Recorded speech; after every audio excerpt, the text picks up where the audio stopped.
allons vous proposer de faire une déclaration liminaire que vous organisez comme vous le souhaitez. Sachez que nous n'avons qu'une demi-heure et qu'il est souhaitable que vous permettiez à nos collègues rapporteurs ou sénateurs membres de la commission des lois de poser quelques questions que leur inspireront vos propos. Donc je vous laisse la parole.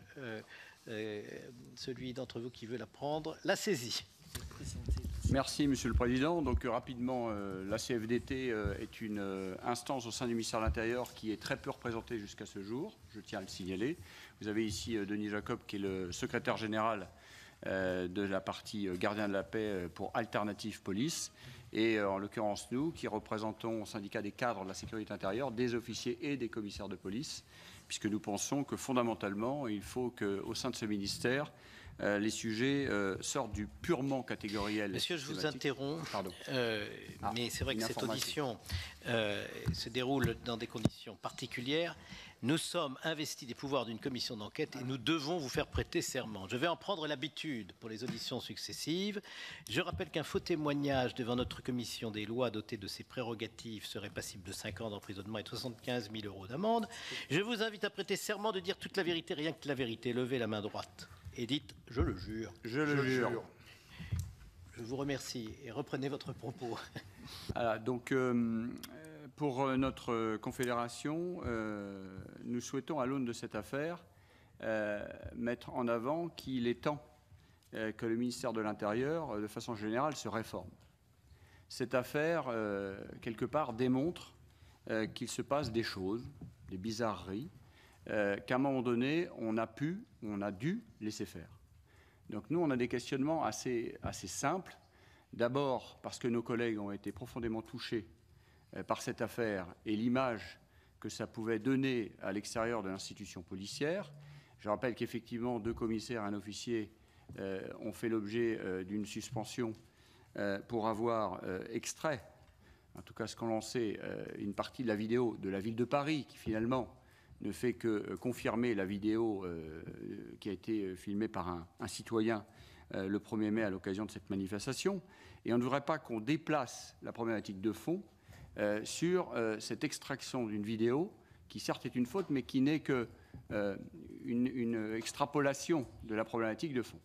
Donc nous, les questions que nous posons et qui, quelque part, créent une frustration chez nos collègues de tout grade et de tout corps, c'est comment, alors qu'on a un service de professionnels recrutés, sélectionnés, composés d'officiers, d'officiers de gendarmerie, d'officiers de police, de gardiens de la paix, de gendarmes, le groupement de sécurité de la présidence de la République, pourquoi prendre un conseiller sécurité qui est opérationnel sur le terrain?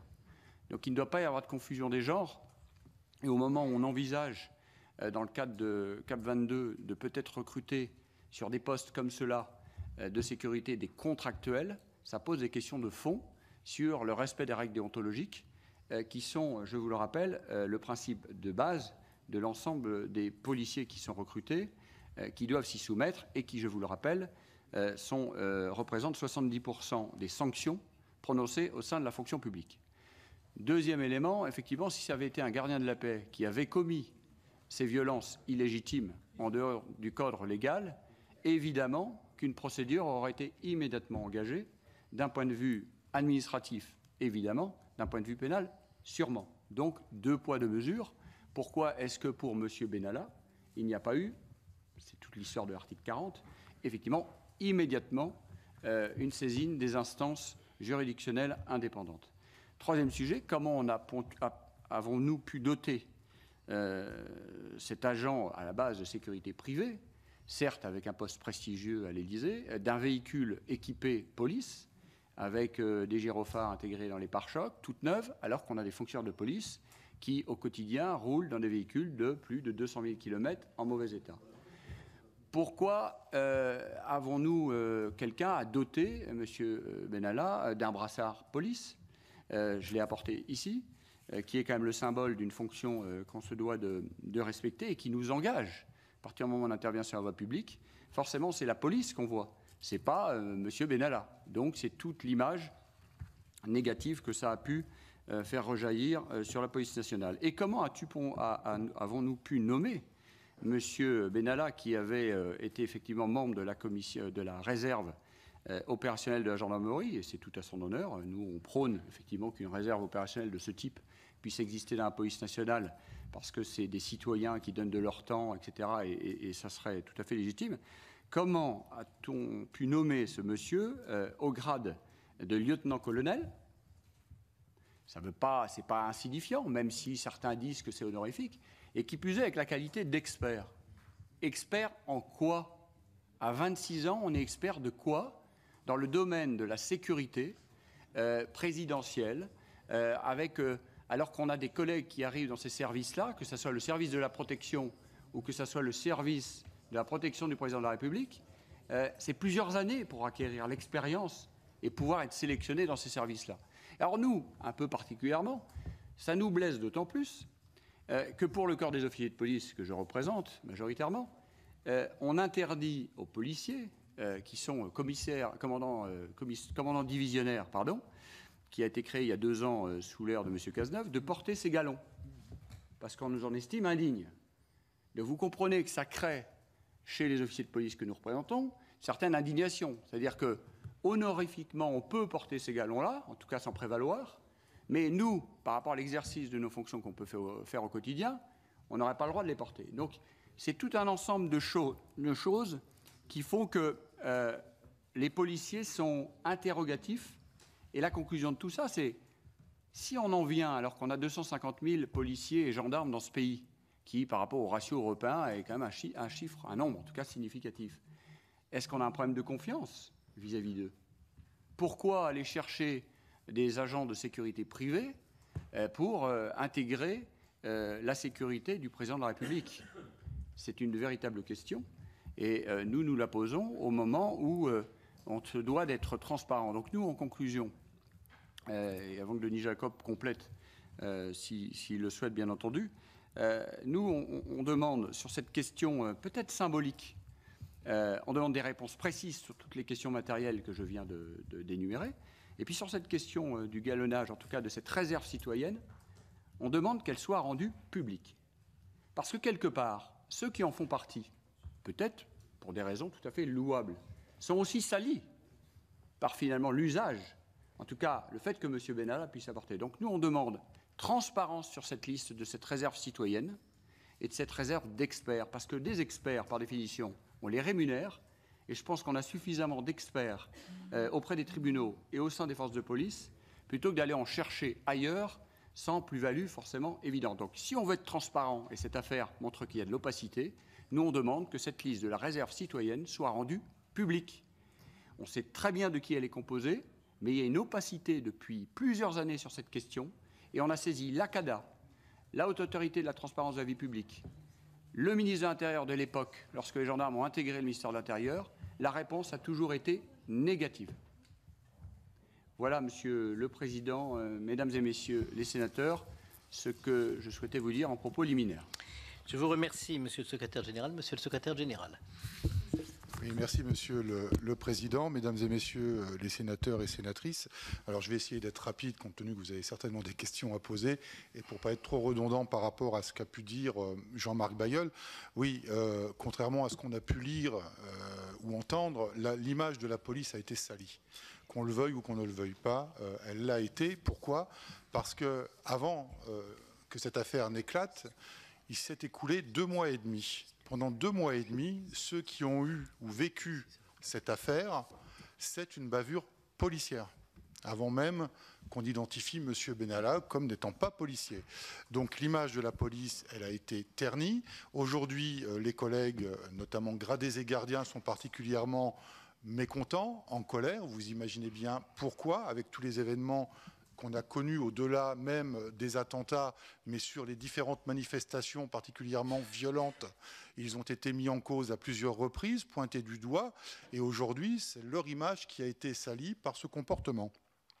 Ce que je souhaitais dire également, c'est que par rapport, je ne vais pas être redondant moi aussi par rapport à l'intervention précédente, mais par rapport au CRS, il faut savoir effectivement que les CRS ont une mission, celle du maintien de l'ordre, et qu'ils sont constitués en unités très déterminés, qu'ils ne peuvent pas faire autre chose que du maintien de l'ordre. Ils ne sont pas là pour faire de missions de sécurité publique sur des manifestations et qu'effectivement, quand ils interpellent quelqu'un, ils le passent derrière à d'autres services de police qui prennent en charge et qui gèrent.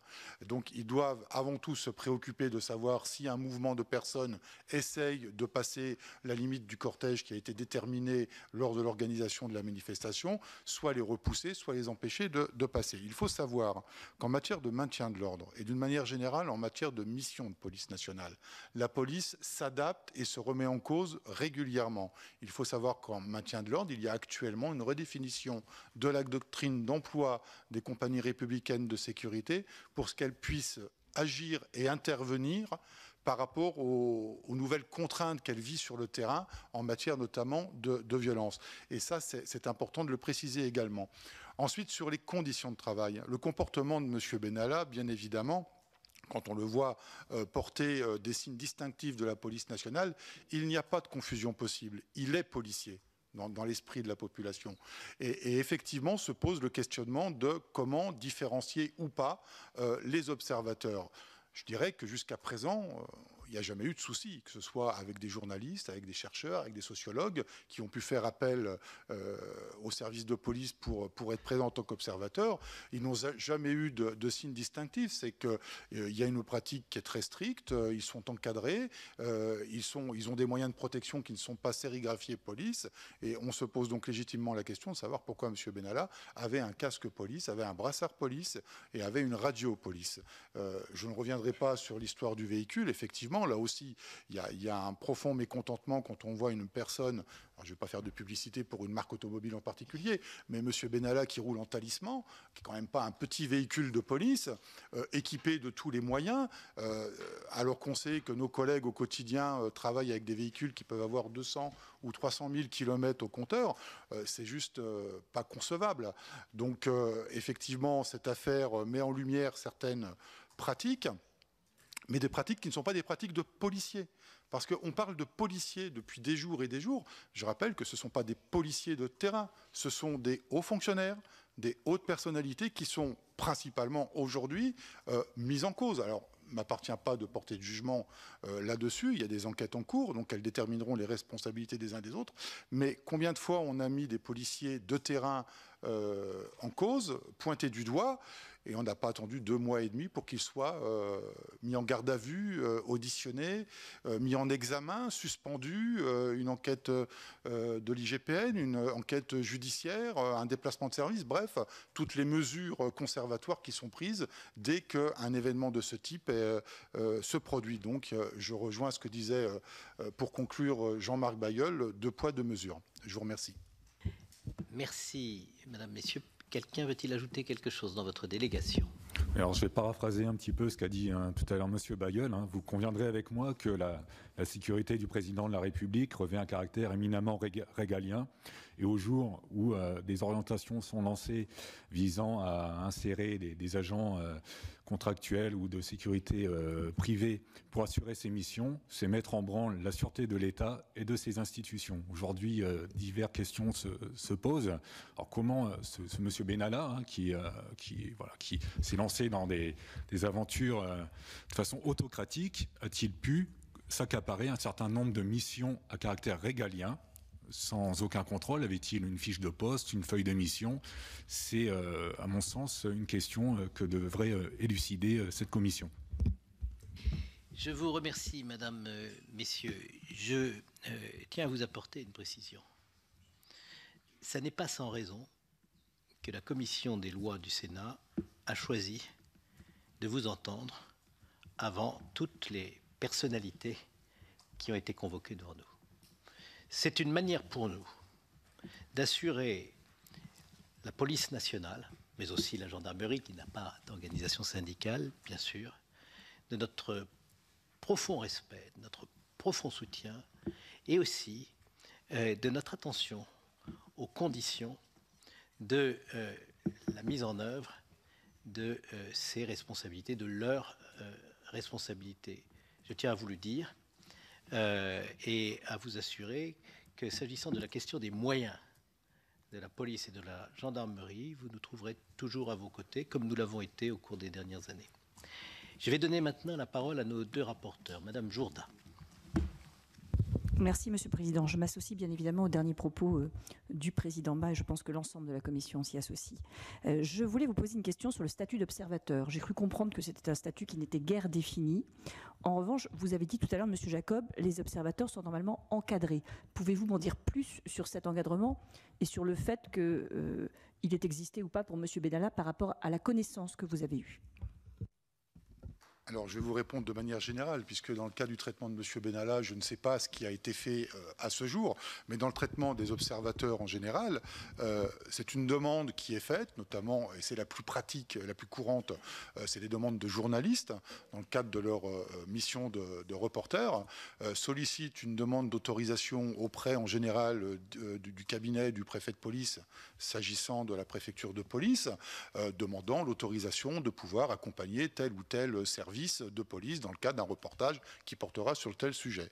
Si ça relève d'une direction spécifique, la direction spécifique est consultée, on lui demande son avis et ensuite elle rend réponse et ils organisent l'accompagnement d'un observateur qui est mis sous la responsabilité d'un agent de police.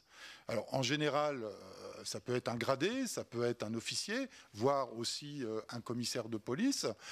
Et donc, cette personne qui devient référente de l'observateur doit lui indiquer qu'elle est observateur et qu'elle ne peut pas intervenir, qu'elle ne peut pas agir de manière libre et qu'elle est soumise donc aux règles de fonctionnement des unités de police. Et elle n'a pas à aller et venir, comme on le voit d'ailleurs sur la vidéo avec M. Benalla, qui arrive, qui part, qui va dans tous les sens. Non, ce monsieur aurait dû rester auprès de son référent et observer ce qui se passait, et ça s'arrête là. Donc il y a un cadre. S'il n'y a pas de statut légal aujourd'hui d'observateur, il y a un cadre de fonctionnement qui est quand même défini sur la présence d'un observateur dans des missions de police. Si je peux juste compléter, puisqu'on a entendu dès le début de cette affaire qu'il fallait prévoir un statut, éventuellement une tenue. Alors encore, on est fort au ministère de l'Intérieur de toujours créer des choses nouvelles pour des épiphénomènes, certes, qui font couler beaucoup d'encre, mais ça se passe toujours bien. C'est-à-dire que ce soit les journalistes, les magistrats ou les parlementaires qui assistent à des opérations de maintien de l'ordre ou des opérations de police, il n'y a pas de problème. Donc allons pas créer encore des usines à gaz qui vont engendrer des frais pour des exceptions. Et en l'occurrence, les vraies questions que doivent se poser les commissions, c'est qui était le référent de la préfecture de police pour M. Benalla ce jour-là. Voilà, je pense que dans ma question, vous avez la réponse. Non, je n'ai pas compris. C'est forcément quelqu'un de la direction de l'ordre public de la préfecture de police qui était à proximité. C'est la règle. Il faut maintenant trouver à quel niveau se situait cette responsabilité. Et j'en profite tout de suite pour dire, puisque Denis Jacob a parlé de l'emploi des CRS, et je sais que c'est aussi un de vos questionnements, les CRS sont dans une mission soumise à l'autorité civile. Donc, à partir du moment où ils sont dans leur mission, en l'occurrence, il y avait des jets de projectiles, bon, vous avez vu tout ça, sur cette place, s'ils voient un policier, puisqu'ils l'ont vu comme policier, agir, c'est pas à eux d'intervenir pour mettre fin à ces agissements. C'est à l'autorité de ce policier en civil, donc en l'occurrence de ce faux policier, M. Benalla, qui aurait dû immédiatement intervenir en lui disant « vous êtes complètement en dehors des clous et vous vous mettez derrière en observation ». Parce qu'on ne peut pas être à la fois en sécurisation, en protection, et puis intervenir pour mettre fin à un agissement d'un collègue d'un autre service qui est censé, en civil, récupérer les gens interpellés. J'en profite pour le dire, j'aurais dû le dire en propos liminaire, puisque vous avez parlé des moyens, Monsieur le Président, c'est qu'on voulait souligner l'excellence du rapport qui a été fait par la commission sénatoriale sur les moyens de la police, des forces de sécurité. Franchement, il y a beaucoup de questions justes et légitimes, et on est assez satisfait d'avoir vu beaucoup de nos constats qui ont été repris. Je le dis, je vois que M. Grody est là-bas. Là aussi, j'espère qu'on en tirera des conséquences pour être beaucoup plus rationnel et beaucoup plus efficace. Je vous remercie. Monsieur le Président Sueur. Oui, merci Monsieur le Président. Ma question est très simple. Quelle était la qualité des relations de vos collègues de la police nationale avec Monsieur Benalla? Premier point. Deuxièmement, comme théoriquement, si j'ai bien compris, il n'avait pas de raison de donner des ordres ou de faire des injonctions à des agents de la police nationale ou de la gendarmerie nationale. Est-il arrivé que certains manifestent leur refus d'obéir Et troisièmement, ne vous paraît-il pas en conséquence opportun que l'on puisse réfléchir à ce qu'il n'y ait que des fonctionnaires de la gendarmerie nationale et de la police nationale pour assumer les missions de sécurité du président de la République et des ministres, par exemple? Bien, Monsieur Bailleul. Je vais commencer par la dernière question, parce qu'on y a répondu par l'intervention de tout à l'heure. Bien entendu, c'est une mission régalienne pour lesquelles les agents sont formés, sélectionnés et doivent rendre compte lors de leurs agissements, conformément aux règles déontologiques qui s'appliquent aux policiers nationaux. Deuxième question, refus d'obéir. Je crois, j'ai lu la presse comme vous tous, que c'est arrivé il n'y a pas si longtemps que ça à l'aéroport de Roissy, où il semblerait que M. Benalla ait voulu s'immiscer dans l'organisation du départ des joueurs de l'équipe de France et qu'un officier de gendarmerie lui a rappelé que c'était lui le chef et qu'il n'avait pas à recevoir d'ordre de M. Benalla. Je pense que ce gendarme pourra être facilement retrouvé et pourra le confirmer. Après, les relations, en tout cas, on a eu des remontées. C'est-à-dire que nous, on a eu des remontées, et pas simplement d'agents de police. C'est qu'il semblerait que M. Benalla intervenait, y compris quand il y avait des hauts responsables de la police nationale. Et c'est ça qui est d'autant plus gênant. Et la question que nous, on se pose, c'est si tel a été le cas au SDLP, au GSPR ou ailleurs, à l'occasion d'organisation de voyages présidentiels, y compris en province, y a-t-il eu des remontées auprès des autorités supérieures du ministère de l'Intérieur pour dénoncer ce comportement qui est indigne? Imaginons l'inverse, qu'un agent de police vienne contredire les ordres de son supérieur, je peux vous dire, ça ne durera pas 2 minutes. Donc, là encore, 2 poids, 2 mesures. Merci beaucoup.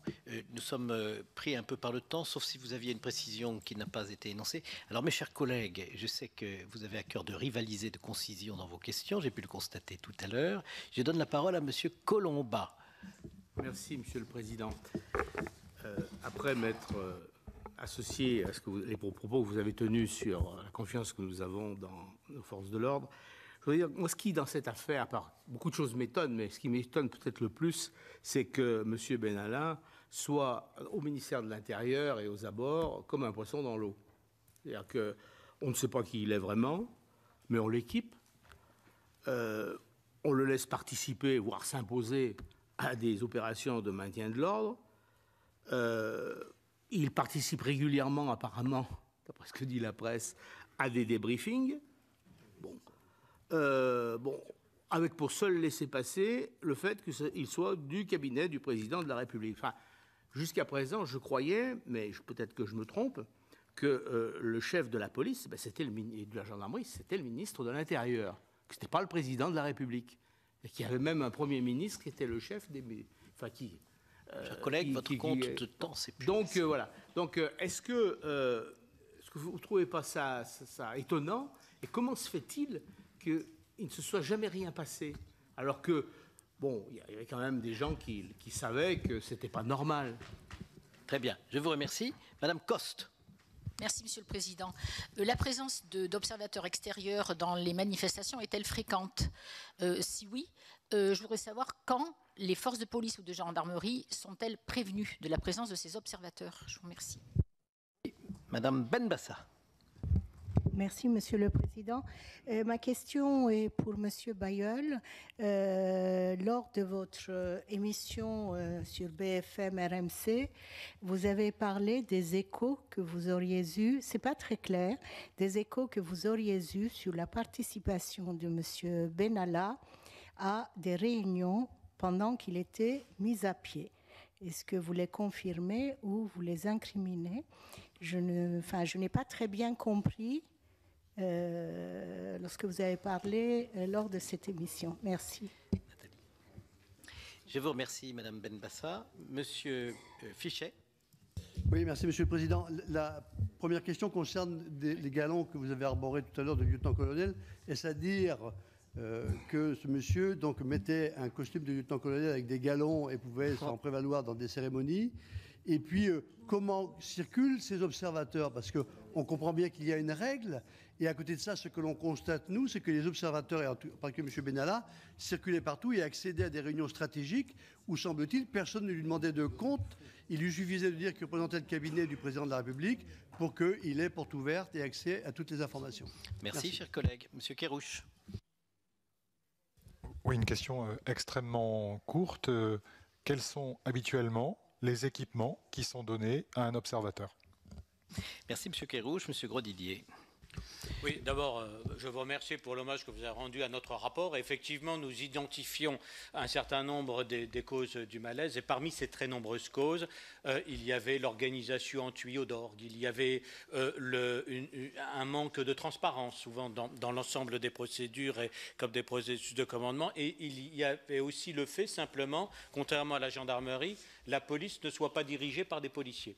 Et alors, quand vous posez le problème des observateurs, est-ce que c'est le problème des observateurs, clairement identifiés comme observateurs, ou parfois de fonctionnaires d'autorité qui sont pas nécessairement policiers? Et dans chaque département, on sait que les membres du corps préfectoral sont amenés à diriger par action de police. Après, est-ce qu'il y a des gens qui ont un statut moins évident?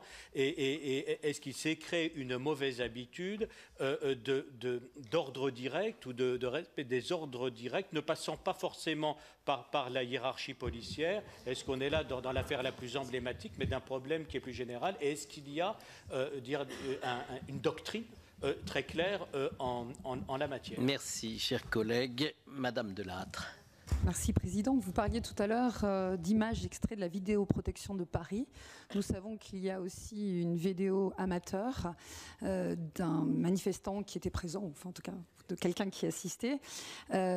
Nous pensons qu'effectivement la compagnie de CRS était vidéosurveillée. Avez-vous connaissance d'une vidéo de cette vidéo des CRS? Nous n'en avons pas entendu parler. Pensez-vous qu'elle sera effectivement dans l'enquête judiciaire? Merci, Madame Delattre, également de votre concision. Madame L'Herbier. Oui, messieurs, ce qui m'a étonné, c'est concernant la réserve citoyenne. Il semblerait, d'après ce que vous dites, que ce soit non transparent. Moi, j'en fais partie. On m'a demandé des tas de trucs, jusqu'au contrat de mariage qui était le mien. Et je me demande qui a ces renseignements. Alors, si c'est pas ouvert à tous, Merci, Madame L'Herbier. Vous avez quelques minutes, Madame, Messieurs, pour nous répondre.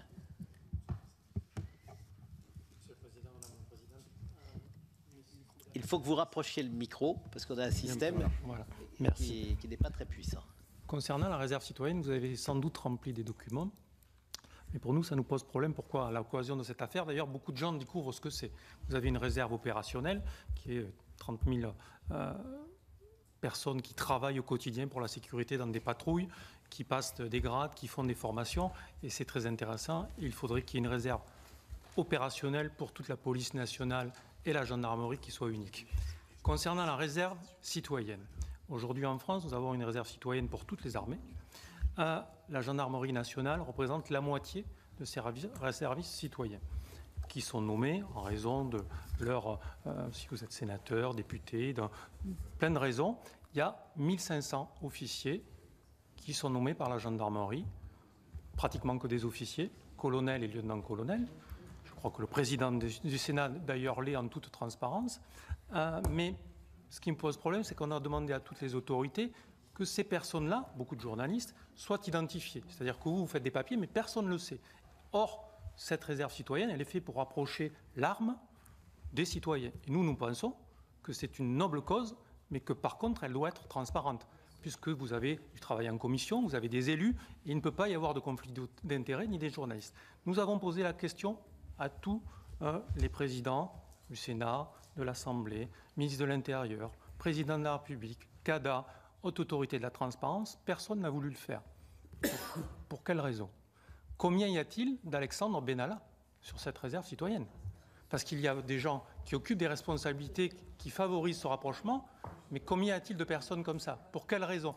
La question qui se pose dans cette affaire ensuite, c'est qu'on a découvert qu'il y avait des experts. 74, nous dit la gendarmerie nationale. Mais quand a-t-il été nommé, M. Alexandre Benalla? À quelle date? Pour quelle mission? Pour combien de temps? Était-il rémunéré? toutes ces questions, il faudra y répondre. Est-ce que c'est uniquement parce que M. Benalla était président de la République qu'on avait un intérêt à avoir quelqu'un qui est dans le sérail, peut-être pour les évolutions justement de l'organisation de la sécurité du président? Toutes ces questions, il va falloir y répondre. Mais nous, ce que nous demandons en tout cas, c'est la transparence. Je vois très bien. Nous sommes obligés d'accélérer un petit peu le rythme parce que nous sommes bousculés par le temps. Et donc, il faudrait que vous puissiez répondre aussi concisement que nos collègues sénateurs ont posé leurs questions sur les différents points qui ont été soulevés. Alors, en se répartissant les réponses, M. Jacob répondra sur tout ce qui est statut de l'observateur. Puis moi, je vais essayer de répondre aux autres que j'ai pris à la volée. Alors, est-ce qu'on a connaissance d'agents qui ont refusé d'obéir? Je crois que j'ai répondu tout à l'heure très clairement. Sur le poisson dans l'eau, oui, c'est-à-dire qu'effectivement, manifestement, il faisait un peu ce qu'il voulait. Quand on a appris qu'il avait un badge d'accès à l'Assemblée nationale, peut-être qu'on apprendra qu'il en avait un pour le Sénat, je ne sais pas. Je vous rassure que quand on vient à au Sénat ou à l'Assemblée nationale que nous sommes armés, nous, on est obligé de passer par tout un tas de procédures. Il semblerait que si M. Benalla était armé, lui, ça devait être plus simple pour lui. Donc là encore, 2 poids 2 mesures. Ça veut dire qu'en fait, on lui donnait toutes les accréditations, sans parler de sa carte de visite, où il y a marqué adjoint du chef du cabinet de l'Élysée. Ça ouvre beaucoup de portes. Il faut vous mettre à la place de tout un tas de policiers qui, quelque part, se disent « Qu'est-ce qu'il va se passer pour moi si jamais je viens me mettre à l'encontre de ce monsieur dont on ne connaît pas forcément la capacité de nuisance ?» Bon. Ensuite, la question sur le débriefing. Bah oui, nous, on est syndicalistes. J'aurais bien aimé un jour assister à un débriefing d'une grande manifestation à la préfecture de police. On nous a dit que c'était une quarantaine de personnes. J'ose espérer quand même que tout le monde ne peut pas rentrer là-dedans comme dans un moulin. Il semblerait qu'il a pu assister au débriefing du 1er mai. Ça pose des questions. Et pour répondre à Mme oh là, je ne vais pas faire la confusion. Non, ce matin, moi, je vais être très clair. Nous, on a eu des remontées. Je réponds à une question par la même occasion de collègues qui nous ont dit qu'ils se comportaient un petit peu comme un cador, comme quoi tout devait lui être ouvert et qu'il reprenait les gens et qu'il intervenait sur les dispositifs. Ça veut bien dire qu'il se pensait capable de tout faire. Moi, ce matin, j'ai répondu cela et qu'effectivement, il a été vu sur plusieurs opérations et sur plusieurs débriefings sur les voyages présidentiels. Et moi, je me suis basé sur mon interview de ce matin sur les déclarations de M. Gibelin. C'est-à-dire que quand M. Gibelin dit, moi j'ai tendance à croire ce que j'entends quand quelqu'un jure devant une assemblée, qu'il l'a vu agir dans cette période du 4 au 19 mai, si je ne m'abuse, j'ai répondu à la question que la journaliste m'avait posée en off avant, et j'ai dit qu'effectivement, il avait été vu, puisque M. Gibelin, qui peut le plus, peut le moins, il a démenti ses propos. Ça, je ne peux pas assumer les propos que M. Gibelin a tenus. Donc voilà, donc c'est exactement dans ce contexte-là que j'ai répondu. En tout cas, il a été vu. Et ce que je note, c'est qu'il a été surtout vu, et ça par tous les policiers, au pied du bus à Roissy et des Champs-Élysées de l'équipe de France. Et que quand on est rendu sur des tâches administratives, moi, en général, quand on est sur des tâches administratives, on est au bureau, on n'est pas sur la voie publique. Monsieur, pour répondre à la question concernant est-ce que les agents sur le terrain sont prévenus de la présence d'un observateur? Non, tout simplement parce qu'un observateur, il est sous la responsabilité d'un référent, qu'il n'a pas de rôle actif sur des missions de police, qu'il doit être en retrait et que par conséquent, nos collègues n'ont pas forcément à être informés qu'il y a un observateur à proximité, puisqu'il n'a pas lieu qu'il soit en contact direct et en intervention directe avec les collègues sur le terrain. S'agissant des équipements, ce sont des équipements effectivement de protection qui peuvent être donnés si il est accompagnateur sur des missions à risque, mais jamais, en tous les cas pas à ma connaissance, on a eu une information que ces observateurs est équipés de matériel police. Alors, par exemple, si on donne un gilet pare-balles, le gilet pare-balles, le mot police, c'est un scratch qu'il y a dessus. Donc, il suffit de l'enlever pour le rendre civil. Donc, il n'y a pas de difficulté. Là, il avait un casque siglé police. Bon, là aussi, il faut s'interroger sur qui a pu donner ce matériel de police. Concernant les vidéos amateurs et potentiellement la vidéo de la CRS, alors il faut savoir qu'effectivement les CRS sont équipés de moyens mobiles vidéo, mais qu'ils n'en ont pas en nombre suffisant pour couvrir tous les points d'implantation qu'ils ont dans le cadre de leur mission, et que peut-être que sur ce lieu-là, il n'y avait pas en tous les cas, on n'en a pas connaissance à ce jour, mais sur la place, je ne sais plus comment elle s'appelle là, peut-être que la contre-escarpe, peut-être que l'unité en question n'avait pas de moyens mobiles vidéo. Ceci étant, il y avait la vidéo de la ville de Paris qui a suffisamment couvert les faits, et c'est d'ailleurs cette vidéo qui a été extraite, je crois, et donnée, semble-t-il, à monsieur Benalla, qui est là pour de toute façon témoigner de ce qui s'est passé. Voilà, j'ai essayé de faire vite, je pense que j'ai répondu à peu près à toutes les questions. Merci beaucoup, monsieur Jacob. Monsieur Bailleul demande la parole pour une toute petite précision. Petite précision technique sur la vidéo. Donc effectivement, il n'y avait que 2 sections de la compagnie sur cette place. Donc la vidéo est utilisée lorsque la compagnie est en une unité constituée, c'est-à-dire face aux manifestants en ordre serré, et on filme ce qui se fait en face et derrière les CRS pour voir quel usage de leurs armes ils font, etc. etc. Donc quand les compagnies, comme l'a dit Denis Jacob, sont éclatées, les sections sont éclatées, la vidéo elle ne peut pas se démultiplier. Donc ça peut expliquer qu'effectivement il n'y avait pas forcément de vidéo sur cette place-là, mais ça a été dit, il y a suffisamment d'images